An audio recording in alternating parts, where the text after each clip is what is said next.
छत्रपती संभाजीनगर शहरावरील पाणी टंचाईचे विघ्न कायम असून या 15 दिवसापासून दररोज कुठे ना कुठे पाईपलाईन फुटत असल्याचे चित्र आहे।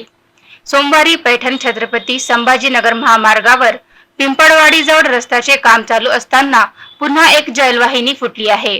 त्यामुळे लाखो लिटर पाण्याची नासाडी झाली आहे। परिणामी या महामार्गावरील वाहतुकीवर परिणाम झालाय। पाईपलाईन फुटल्याने शहरातील पाणी पुरवठ्याचे वेळापत्रक पुन्हा ढकलायची वेळ येणार आहे। काही भागात तर 10 ते 12 दिवसापासून नळाला पाणी नसल्याने नागरिकांवर पाणी करण्याची वेळ आली आहे।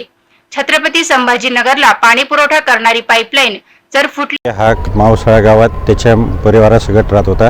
ही जी पीडिता होती ही त्याची मोठी मुलगी होती 16 वर्षाची।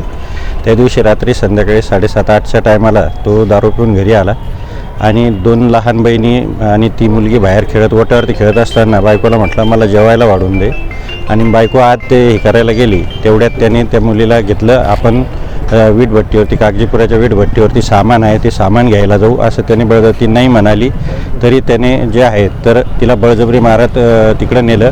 नंतर त्या वीटभट्टीवरती गेला, सामान घ्यायच्या ऐवजी पहिले काढलं, नंतर म्हणे जाऊ दे आता नंतर आडवाटेने तलावाजवळ नेऊन तिला सगळे कपडे काढायला लावले। ती नाही म्हणत असताना मारहाण करून तिच्याशी बळजबरी रात्री संभोग केला आणि सकाळी 3 वाजेच्या सुमाराला कागजीपुऱ्यात त्या मुलीची मामी राहत होती तिच्या घरी नेऊन सोडून दिलं आणि तो पळून गेला। अशा याच्यावरून दुसऱ्या दिवशी सकाळी जेव्हा मुलीचा रात्रीपासून शोध चालू झाला तेव्हा सकाळी त्या मामीने आणि त्यांनी त्या मुलीला घरी आणून सोडलं आणि त्यावेळेला तिला विश्वासात घेऊन विचारल्यानंतर तिने जे आहे तर घटनेबद्दल सांगितलं। त्यानंतर ते दौलताबाद पोलीस स्टेशनला आले, त्यांनी तक्रार दिली आणि त्याच्यावरून गुन्हा दाखल होऊन हे झाला।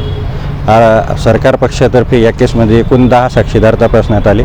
त्याच्यातले तिची स्वतःची, तिच्या आईची आणि डॉक्टरांची साक्ष महत्त्वाची ठरली आणि त्या 10 साक्षीदारांच्या बयानावरून कोर्टाने माननीय 8वे जिल्हा व सत्र न्यायाधीश AS वैरागडे मॅडम यांनी त्यात आरोपीला कलम 376(2) F, कलम 376(2) N, 323 506 खाली दोषी धरून 376 सबकलम 2 F नुसार मरेपर्यंत जेव्हा अजन्म कारावास आणि 50,000 दंड, 376(2) N प्रमाणे मरेपर्यंत अजन्म कारावास आणि 50,000 दंड, 323 मध्ये 3 महिने सश्रम कारावास 1,000 दंड आणि 506 मध्ये 1 वर्ष सश्रम कारावास आणि 1,000 दंड असा एकूण 2 लाईफ आणि 1,02,000 दंड असा हे केलेला आहे।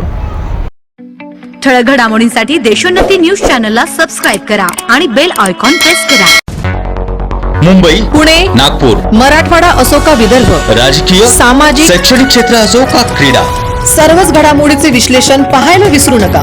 फक्त देशोन्नती न्यूजवर।